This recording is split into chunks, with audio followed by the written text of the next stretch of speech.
Hello guys, welcome in my blog. तो कैसे हो आप सभी लोग। तो आज कार्तिक पूर्णिमासी है और हम घर पर ही सत्यनारायण की कथा करेंगे। तो घर पर कैसे करते हैं सत्यनारायण की कथा आपको दिखाते हैं।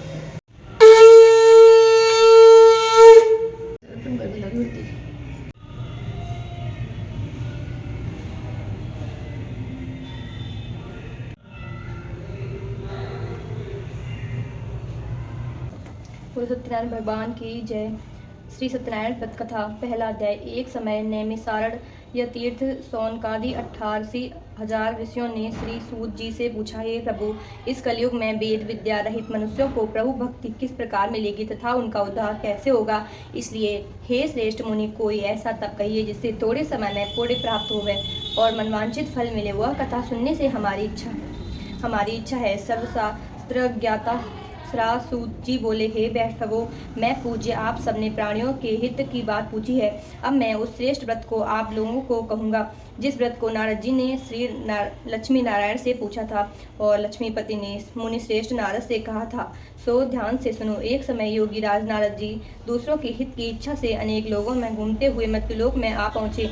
यहाँ अनेक मुनियों ने जन्मे हुए प्राय सभी मनुष्यों को अपने कर्मों द्वारा अनेकों दुखों से पीड़ित देखकर सोचा, किन यत्न के करने से निश्चय ही प्राणियों के दुखों का नाश हो सकेगा। ऐसा मन में सोचकर विष्णुलोक को गए।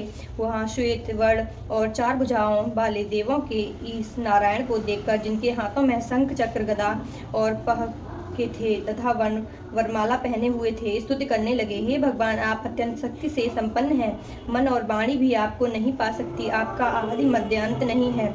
निर्गुण स्वरूप इस सृष्टि के आदि भूत व भक्तों के दुखी को नष्ट करने वाले हो, आपको मेरा नमस्कार है। नारद जी इस प्रकार की स्तुति सुनकर विष्णु भगवान बोले, हे मुनिश्रेष्ठ, आपके मन में क्या है? आपका किस काम के लिए आगमन हुआ है? निसंकोच कहो। तब नारद मुनि बोले, मृत्युलोक में सब मनुष्य जो अनेक योनियों में पैदा हुए हैं, अपने अपने कर्मों के द्वारा अनेक प्रकार के दुखों से दुखी हो रहे हैं। हे नाथ, मुझ पर दया कर रखते हो तो बताइए कि उन मनुष्यों के सब दुख थोड़ी ही प्रयत्न से कैसे दूर हो सकते हैं। हे नारद, मनुष्यों की भलाई के लिए तुमने बहुत अच्छी बात पूछी है। जिस काम को करने से मनुष्य मोह से छूट जाता है वह मैं कहता हूँ, सुनो।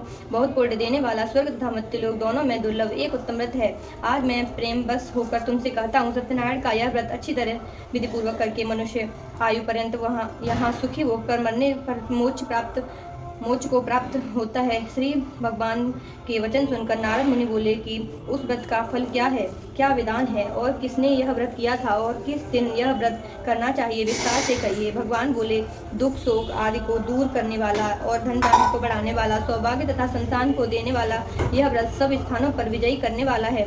भक्ति और श्रद्धा के साथ किसी भी दिन मनुष्य श्री सत्यनारायण की शाम के समय ब्राह्मणों और बंधुओं के साथ धर्म परायण होकर पूजा करे। भक्तिभाव से नैवेद्य केले का फल, घी, दूध और गेहूं का चूड़ सब वाला ले व गेहूं के अभाव से साठी का चूड़, शक्कर तथा गुड़ ले और सब बछड़ योग्य पदार्थ जमा करा के भगवान के अर्पण कर देवे तथा बंधुओं सहित ब्राह्मणों को भोजन करावे। पश्चात स्वयं भोजन करें। नृत्य गीत आदि का आचरण कर सत्यनारायण भगवान का स्मरण करते हुए समय व्यतीत करें। इस तरह व्रत करने पर मनुष्यों की इच्छा निश्चय पूरी होगी। विशेषकर कली काल में भूमि यही मोक्ष का सरल उपाय है। भगवान की जय। दूसरा अध्याय। सूत जी बोले, हे ऋषि मुनि, जिसने पहले समय में इस व्रत को किया है उसका इतिहास कहता हूँ, ध्यान से सुनो। सुंदर काशीपुरी नगरी में एक अत्यंत निर्धन ब्राह्मण रहता था। वह भूख और प्यास से बेचैन हुआ नित्य पृथ्वी पर घूमता था। ब्राह्मणों से प्रेम करने वाले भगवान ने ब्राह्मण को दुखी देखकर बूढ़े ब्राह्मण का रूप धर उसके पास जा आदर से पूछा, हे विप्र, नित्य दुखी हुआ पृथ्वी पर क्यों घूमता है? हे श्रेष्ठ ब्राह्मण, यह सब मुझसे कहो, मैं सुनना चाहता हूँ। ब्राह्मण बोले, हे निर्धन ब्राह्मण, मैं निर्धन ब्राह्मण हूँ, भिक्षा के लिए पृथ्वी पर फिर घूमता हूँ। हे भगवान, यदि आप इसका उपाय जानते हो तो कृपा कर कहो। वृद्ध ब्राह्मण बोले कि सत्यनारायण भगवान मनमांचित फल देने वाले हैं, इसलिए हे ब्राह्मण तू उनका पूजन कर, जिसके करने से मनुष्य सब दुखों से मुक्त होता है। ब्राह्मण को व्रत का सारा विधान बतलाकर बूढ़े ब्राह्मण का रूप धारण करने वाले सत्यनारायण भगवान अंतर्ध्यान हो गए। जिस व्रत को वृद्ध ब्राह्मण ने बतलाया मैं उसको जरूर करूंगा। यह निश्चय करने पर उसे रात में नींद भी नहीं आई। वह सवेरे उठ सत्यनारायण व्रत का निश्चय कर भिक्षा के लिए चला। उस दिन उसको भिक्षा में बहुत धन मिला, जिससे बंधु बांधुओं के साथ उसने सत्यनारायण का व्रत किया। इसके करने से वह ब्राह्मण सब दुखों से छूटकर अनेक प्रकार की संपत्ति से युक्त हुआ। उस समय से वह ब्राह्मण हर मास व्रत करने लगा। इस तरह सत्यनारायण भगवान के व्रत से जो करेगा वह सब पापों से छूटकर मोक्ष को प्राप्त होगा। आगे जो पृथ्वी पर सत्यनारायण का व्रत करेगा वह मनुष्य सब दुखों से छूट जाएगा। इस तरह नारद जी ने नारायण को कहा मुनीश्वर, संसार में सब ब्राह्मण से सुनकर किसने यह व्रत किया, हम सब वह सुनना चाहते हैं। इसके लिए हमारे मन में श्रद्धा है। सूत जी बोले, हे मुनियों, जिसने यह व्रत को किया है वह सब सुनो। एक समय एक ब्राह्मण धन और ऐश्वर्य के अनुसार बंधु बांधवों के साथ व्रत करने को तैयार हुआ। उसी समय एक लकड़ी बेचने वाला बूढ़ा आदमी आया और बाहर लकड़ियों को रखकर ब्राह्मण के मकान में गया। प्यास से दुखी लकड़हारा उनको व्रत करते देखकर ब्राह्मण को नमस्कार कर कहने लगा कि आप यह क्या कर रहे हैं और इसके करने से क्या फल मिलता है, कृपा करके मुझको बतलाइए। ब्राह्मण ने कहा, यह सब मनोकामनाओं को पूरा करने वाला यह सत्यनारायण भगवान का व्रत है। इसकी ही कृपा से मेरे यहाँ धन धान्य आदि की वृद्धि हुई है।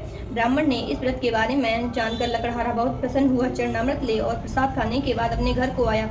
लकड़हारे के मन में इस प्रकार का संकल्प किया कि आज ग्राम में लकड़ी बेचने से जो धन मिलेगा उसी से सत्यनारायण देव का उत्तम व्रत करूंगा। यह मन में विचार कर वह बूढ़ा आदमी लकड़ियों अपने सिर पर रखकर जिस नगर में धनवान लोग रहते थे वह ऐसे सुंदर नगर में आया। वह रोज वहां पर उसे उन लकड़ियों का दाम पहले दिनों से 4 गुना मिला। तब वह बूढ़ा लकड़हारा दाम ले और अति प्रसन्न हो पक्के केले की फली, शक्कर, घी, दूध, दही और गेहूं का चूर्ण इत्यादि सत्यनारायण भगवान के व्रत की कुल सामग्री को लेकर अपने घर आया। फिर उसने अपने भाइयों को बुलाकर विधि के साथ भगवान जी की पूजन और व्रत किया। उस व्रत के प्रभाव से वह बूढ़ा लकड़हारा धन पुत्र आदि से युक्त हुआ और संसार के समस्त दुख सुख को भोगकर वैकुंठ को चला गया। भगवान की जय। तीसरा अध्याय। सूत जी बोले, हे श्रेष्ठ मुनियों, अब आगे की कथा कहता हूं। सुनो। पहले समय में उल्कामुख नामक एक बुद्धिमान राजा था। वह सत्यवक्ता और हितेंद्रिय था। प्रतिदिन देव स्थानों पर जाता तथा गरीबों को धन देकर उनके कष्ट दूर करता था। उनकी पत्नी कमल के समान मुख वाली और सती सावित्री थी। भद्रशिला नदी के तट पर उन दोनों ने श्री सत्यनारायण का व्रत किया। उस समय में वहाँ एक साधु वैश्य आया। उसके पास व्यापार के लिए बहुत साधन था। वह नाव को किनारे पर ठहरा कर राजा के पास आ गया और राजा को व्रत करते हुए देखकर विनय के साथ पूछने लगा, हे राजन, भक्ति युक्त चित्त से यह आप क्या कर रहे हैं? मेरी सुनने की इच्छा है, सो आप यह मुझे बताइए। राजा बोले, हे साधु, अपने बांधवों के साथ पुत्र आदि की प्राप्ति के लिए महाशक्तिवान सत्यनारायण भगवान का व्रत का पूजन किया जा रहा है। राजा के वचन सुनकर साधु आदर से बोले, हे राजन, मुझसे इसका सब विधान कहो। मैं भी आपकी कथा अनुसार इस व्रत को करूँगा। मेरे भी कोई संतान नहीं है और इससे निश्चय ही होगी। राजा ने सब विधान सुन व्यापार ने निवृत्त हो गए। वह आनंद के साथ घर गया। साधु ने अपनी स्त्री से संतान देने वाले उस व्रत का समाचार सुनाया और कहा कि मैं जब मेरे संतान होगी तब मैं इस व्रत को करूंगा। साधु ने ऐसे वचन अपनी स्त्री लीलावती से कहे। एक दिन उसकी स्त्री लीलावती पति के साथ आनंदित हो सांसारिक धर्म में प्रवृत्त होकर सत्यनारायण भगवान की कृपा से गर्भवती हो गई तथा 10वें महीने में उसके एक सुंदर कन्या का जन्म हुआ।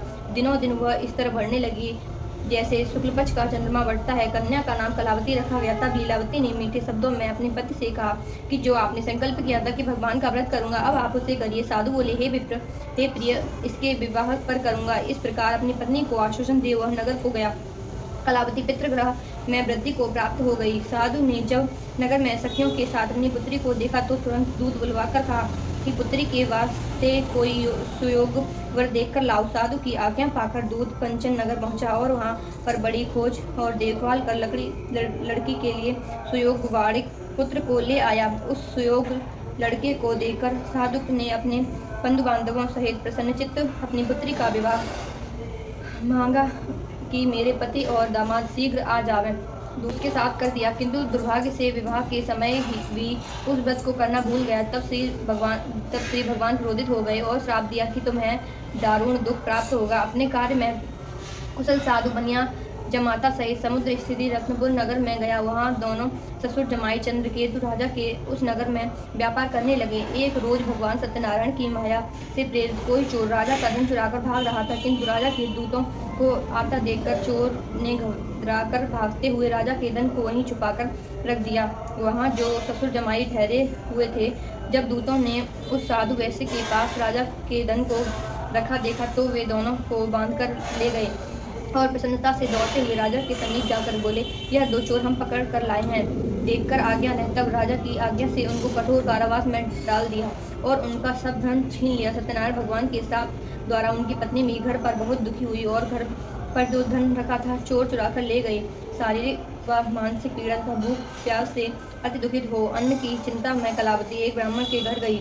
वहाँ उसने सत्यनारायण भगवान का व्रत होते देखा। फिर वह कथा सुनी तथा प्रसाद ग्रहण कर रात को घर आई। माता ने कलावती से कहा, हे पुत्री, अब तक तुम कहाँ रही व तेरे मन में क्या है? कलावती बोली, हे माता, मैंने एक ब्राह्मण के घर श्री सत्यनारायण भगवान का व्रत देखा। कन्या के वचन सुनकर लीलावती भगवान के पूजन की तैयारी करने लगी। लीलावती ने अपने परिवार और बंधुओं सहित श्री सत्यनारायण भगवान का पूजन किया और वर मांगा कि मेरे पति और दामाद शीघ्र आ जावें। साथ ही प्रार्थना की कि हम सबका अपराध क्षमा करो। सत्यनारायण भगवान ने इस व्रत से संतुष्ट हो गए और राजा चंद्रकेतु को स्वप्न में दर्शन देकर कहा, हे राजन, दोनों वैश्यों को प्रात ही छोड़ दो। अब धन जो तुमने ग्रहण किया है दे दो, नहीं तो मैं तेरा धन, राज्य, पुत्रादि सब नष्ट कर दूंगा। राजा के ऐसे वचन सुनकर भगवान अंतर्ध्यान हो गए। प्रातः काल राजा चंद्रकेतु ने सभा में अपने स्वप्न सुनाया।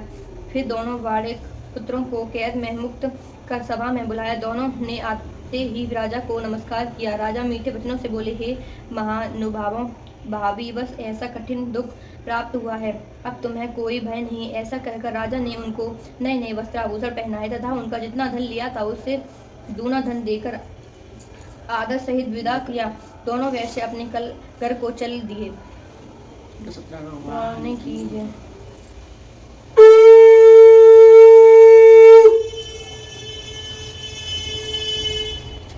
चौथा अध्याय। सूत जी बोले, वैश्य ने मंगलाचार करके यात्रा आरंभ की और अपने नगर को चला। उनके थोड़ी दूर निकलने पर दंडी वेशधारी सत्यनारायण भगवान ने उनसे पूछा, हे साधु, तेरी नाव में क्या है? अभिमानी वाड़े खसता हुआ बोला, हे दंडी, आप क्यों पूछते हो? क्या धन लेने की इच्छा है? मेरी नाव में तो बेल और पत्ते भरे हैं। वैश्य को कठोर वचन सुनकर भगवान ने कहा, तुम्हारा वचन सत्य हो। दंडी ऐसा कहकर वहां से दूर चले गए और कुछ दूर जाकर समुद्र के किनारे बैठ गए। दंडी ने जाने पर वैश्य के नित्य क्रिया करने के बाद नाव को ऊंची उठा देखकर अचंबा किया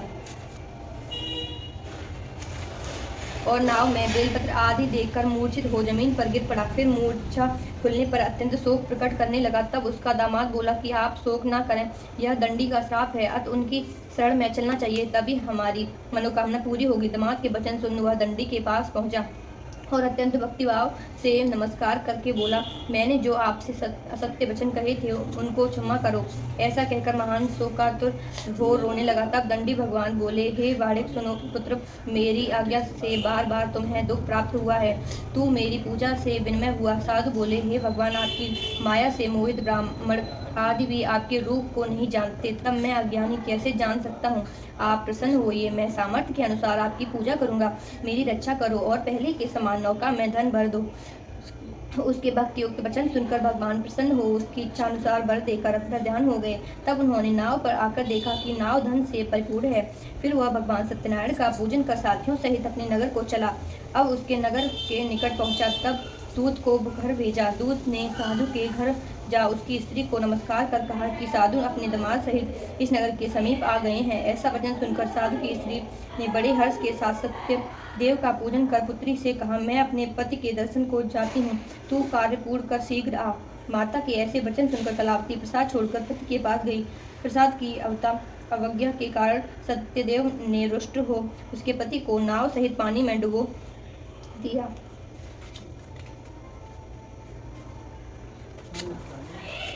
कलावती अपने पति को न देखकर रोती हुई जमीन पर गिर गई। इस तरह नौका को डूबा हुआ तथा कन्या को रोता देख साधु दुखित हो बोले, हे प्रभु, मुझसे या मेरे परिवार से जो भूल हुई है उसे क्षमा करो। उसके दीन वचन सुनकर सत्यदेव प्रसन्न हो गए और आकाशवाणी हुई, हे साधु, तेरी कन्या मेरा प्रसाद छोड़कर आई है, इसलिए इसका पति अदृश्य हुआ है। यदि वह घर जाकर प्रसाद खाकर लौटे तो इसका पति अवश्य मिलेगा। ऐसी आकाशवाणी सुनकर कलावती ने घर पहुंचकर प्रसाद खाया, फिर आकर पति के दर्शन किए। तत्पश्चात साधु ने बंधु बांधवों सहित सत्यदेव का विधिपूर्वक पूजन किया। इस दिन वह पूर्णिमा को सत्यनारायण का पूजन करने लगा। फिर इस लोक का सुख भोगकर अंत में स्वर्गलोक हो गया।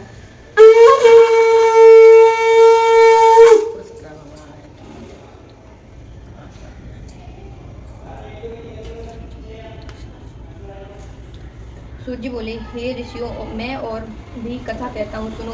प्रजापालन में लीन तुंगध्वज नाम का एक राजा था। उसने भी भगवान का प्रसाद त्याग कर बहुत दुख पाया। एक समय वन में जाकर वन्य पशुओं को मारकर बड़ के पेड़ के नीचे आया। वहाँ उसने ग्वालों को भक्ति भाव से बांधवों सहित सत्यनारायण जी का पूजन करते देखा। राजा देखकर भी अभिमानवश वहाँ नहीं गया और न ही नमस्कार किया। जब ग्वालों ने भगवान का प्रसाद उसके सामने रखा तो वह प्रसाद को त्याग कर अपनी सुंदर नगरी को चला गया। वहीं उसने अपना सब कुछ नष्ट पाया तो वह जान गया कि यह सब भगवान ने किया है। तब वह विश्वास कर ग्वालों के समीप गया और विधिपूर्वक पूजन कर प्रसाद खाया तो सत्यदेव की कृपा से पहले जैसा था वैसा ही हो गया। फिर दीर्घकाल तक सुख भोगकर मरने पर स्वर्गलोक को गया। जो मनुष्य इस परम दुर्लभ व्रत को करेंगे, भगवान की कृपा से उसे धन्य धान्य की प्राप्ति होगी। निर्धन और बंधन से मुक्त होकर निर्भय हो जाता है। संतानहीनों को संतान प्राप्ति होती है तथा सब मनोरथ पूर्ण होकर अंत को वैकुंठ धाम को जाता है। जिन्होंने पहले इस व्रत को किया, अब उनके दूसरे जन्मों की कथा कहता हूँ। वृद्ध सतानंद ब्राह्मण ने सुदामा का जन्म लेकर मोक्ष को पाया। उल्कामुख नाम का राजा दशरथ होकर वैकुंठ को प्राप्त हुए। साधु नाम की वैश्य ने मृदुज बनकर अपने पुत्र को आर्य से चीरकर मोक्ष को प्राप्त किया। महाराज तुंगध्वज ने स्वयं भू होकर भगवान में भक्ति युक्त कर्म कर मोक्ष प्राप्त किया।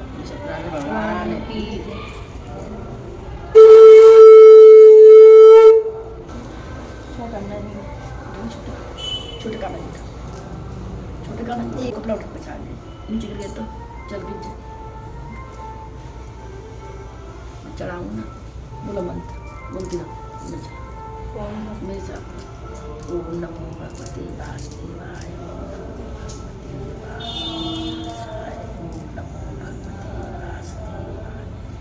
ओम नमो भगवते वासुदेवाय, ओम नमो भगवते वासुदेवाय, ओम नमो भगवते वासुदेवाय, ओम नमो भगवते वासुदेवाय।